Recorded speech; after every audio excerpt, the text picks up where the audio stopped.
We had 4 days of rest at Helmsdale and used this to recover and get a good feeling of this lovely and peaceful Scottish Highland town. Join us for some sights of this jewel. This is a video of my series Adventures with my Trawler Yacht Whitehorse, a Grand Banks 36. First, a short overview of this episode. We got a nice berth in the protected harbour of Helmsdale. Our temporary home was the bridge guest house. The town is small and some houses seem to be very old and partly shabby, but disperse a peaceful and good spirit. All over you find the bright yellow gorse bushes.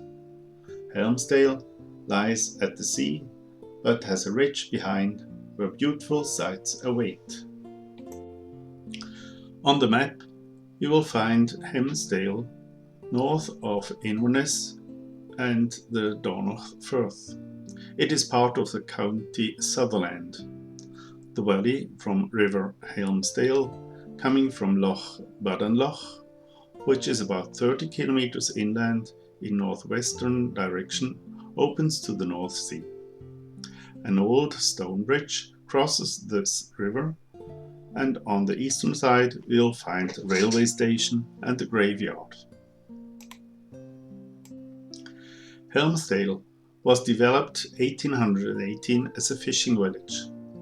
It was a result of the Highland clearances, when a very large part of the rural inhabitants of the Scottish Highlands and the islands were evicted from their homes by Scottish noblemen. For Helmsdale, it was the clan chief of Sutherland. These clan chiefs moved to London after the riots and wars in the 18th century. Sutherland had helped the English king to win the battle, and a later Earl of Sutherland was promoted to Duke. In London, they could enjoy a luxury life of the noble people near the King of England.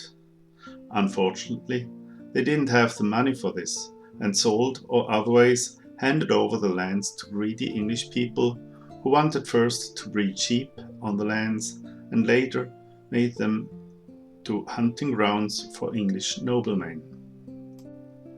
People who lived as farmers had suddenly to move to the shores of the North Sea and start a life as herring fishers. Helmsdale was one of these new places. This is probably the reason why Helmsdale Harbour is quite large for this rather small town.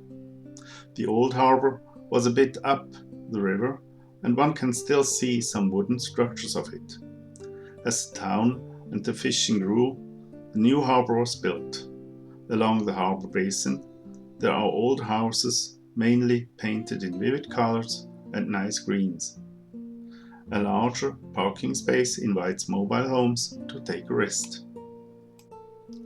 Walking along the river, you get to the large stone bridge that leads to the western side, where the railway station, the church and the cemetery are found. It's a nice walk to this green side of the town.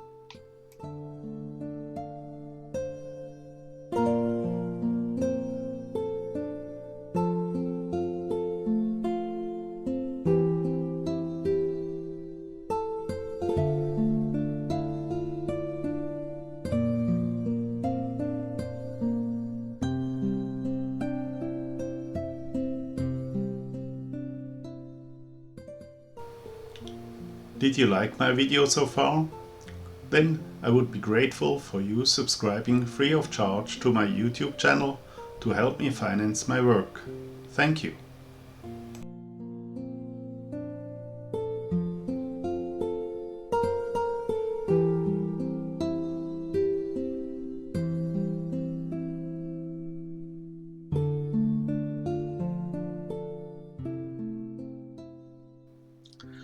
There is also a small road and some paths to the hillside of western side Helmsdale.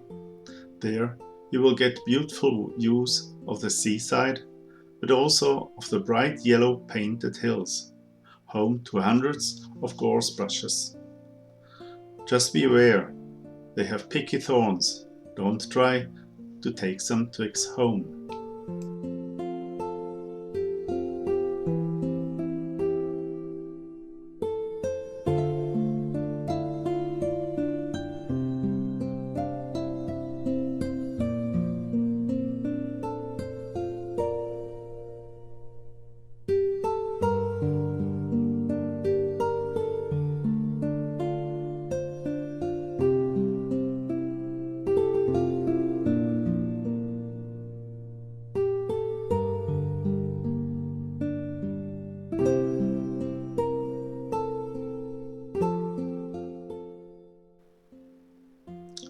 You can also find quite some wildflowers in the greens, and it is very relaxing strolling along with these beautiful, peaceful hillsides.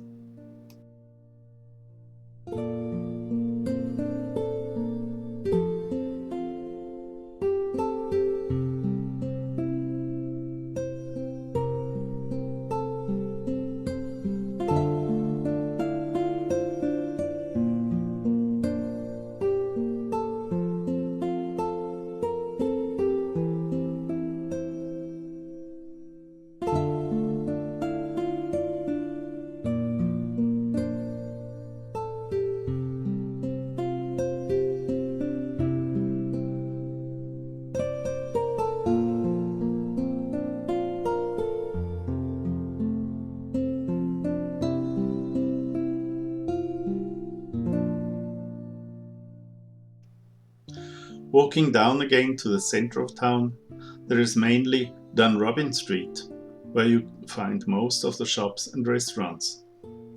I would like to point out the little coffee shop and restaurant Thyme and Place, where we really enjoyed good meals and very friendly services. Just on the other side of the street you'll find La Mirage, a good place for seafood and large desserts. And not to forget the local historical museum and its restaurant Timespan, where we not only learned a lot about the local history, but also bought some delicious homemade marmalades and jams.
Donald Sutherland is the harbour master of Helmsdale. He's a really good person, very down to earth, very friendly, and there for you when you need help. I really appreciated his assistance when we arrived, but also afterwards, when I needed a new crew member to travel on.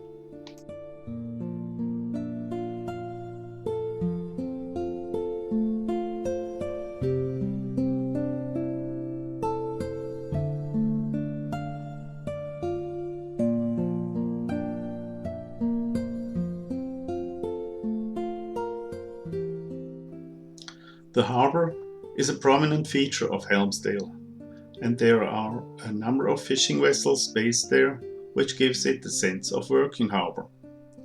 Many men in town have their private small boats in the harbour too, as fishing out in the coastal waters belongs to this region. Some have a larger number of lobster pots that are set out in this area.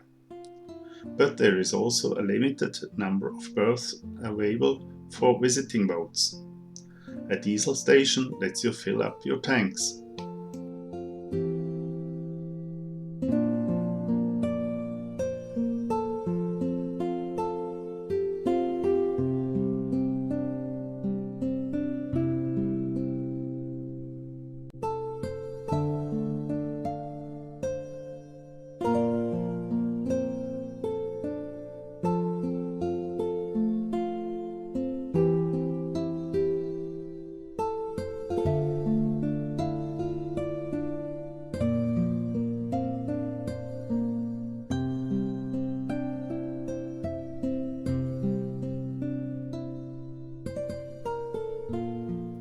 As the North Sea can be very rough, especially in winter times, large and high stone walls protect the harbour. A considerable tide difference of up to nearly 4 meters causes that a part of the harbour lies dry on low tide, and it is advised to only arrive or depart the harbour 2 hours before or after high tide. Although we were somehow pressed to stay at Helmsdale for some days, we didn't regret it at all. It was very pleasant, and people are extremely kind. I can only recommend to visit this town and hope to do so myself again.